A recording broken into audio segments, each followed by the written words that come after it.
iLeap file setup. You'll notice it's just a standard manila folder. It's got an iLeap label, which is also found on the website. Inside, the first page of the file is what we call the assessor sheet.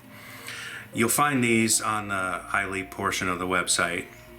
And what you'll find is an unpopulated assessor sheet. By unpopulated, I mean that you will just have where it says selection of members for bullet A for this OPR 0501 standard, that compliance documentation through operational policy or general order blank, and then the rest of that box is blank. What we have here is a populated or completed assessor sheet. And as you set up your files, you will enter the Word document and populate that with your proofs of compliance. So for this file, and this is a working file from the Macomb Police Department, is you'll have the general order, and to prove this standard, the OPR 0501, Macomb Police is using their Ops 45 policy, and they've marked section 4, paragraph A and B, as their general order proof, and then they've also submitted an email, a copy of a posted announcement, and a copy of questions asked during an oral interview for a tactical member. And so what we find as we turn to our next page in our file is that OPS, or that Ops 45 file. And there's a note here that it's this is an accreditation manager note, but it also helps the assessors that this is, in case these proofs get out of order, they can be put back in order with that note there. And what we have is the highlighting, drawing the assessor's eye essentially to the very high points of the file. So this way, the assessor doesn't have to read maybe an 8 to 10 page policy. Their eye can just be drawn right to paragraphs A and then B. And as you'll note, only the needed portions of the policy are included, not the entire 10-page policy. And moving on to the next proof, this was that email that was referenced, which stands as a proof of compliance to show that the selection of members was done in accordance with best practices. The suggested proofs would be what we consider fresh. As we see on this assessor sheet, by fresh proofs we mean proofs taken within the previous year or the year leading up to when you're getting accredited.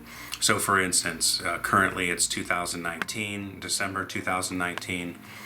These are from a working file from 2012, but if I were seeking accreditation right now, I would be picking proofs to meet this standard from 2019. When we're talking about proofs and them having to be fresh, a question I get often is, what if something has not happened? For instance, with the OPR 0501 standard we were just looking at, which governs use, implementation, and selection to a tactical team. What if you've set up a tactical team but haven't selected members yet? Or what if you've had a use of force situation that has not happened, like deadly force incident has not occurred? How do we prove something that has not happened? That's very easy. That we can do that through what we call a non-occurrence memo, which is essentially a memo to the iLeap file stating that something has not happened. Typically a non-occurrence memo might be something as simple as, for the year 2019, this agency has not had a deadly force incident, or we have not had new members selected to the tactical team. And that memo would then serve as proof of compliance. Similarly, there's time-sensitive proofs, which are proofs based on timing, like perhaps a quarterly evidence audit, a yearly evidence inspection, or quarterly audits of petty cash by a third-party person not connected with the actual petty cash procedure. These proofs, in order to populate your file, it's important to note that if it's a yearly proof, you should have one proof per standard. If it's a quarterly proof, you would have 2 per year just to populate your file. You would certainly still commit the proof procedure quarterly, but we would only need 2 of them per file. And if it's a monthly item, we would need 4 per file. We also get the question, if it's a multi-bulleted standard, perhaps the standard has A, B, C, and D, does each bullet need proof per year? And yes, we do.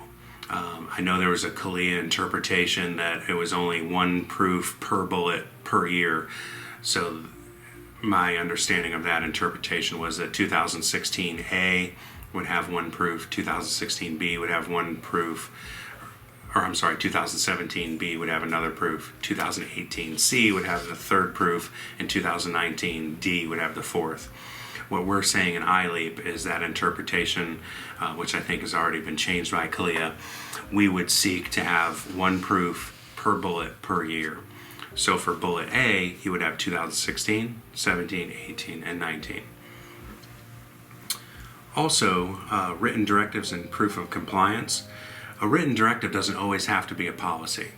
It can certainly be a policy, but it can also be a training procedure. It can be a training manual. It can be written procedures.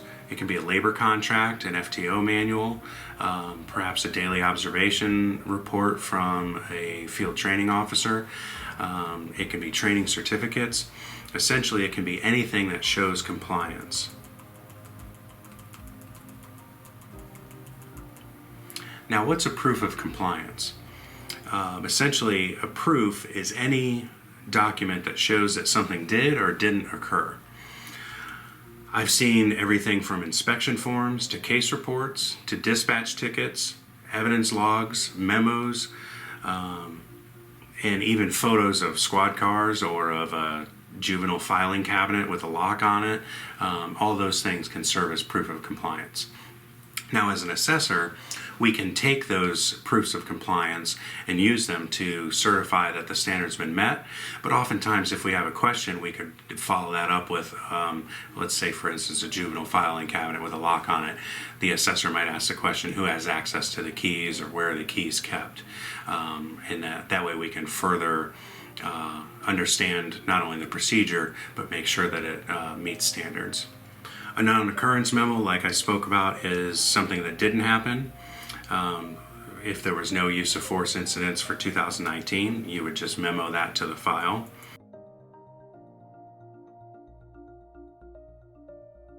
Let's talk about strong versus weak proofs.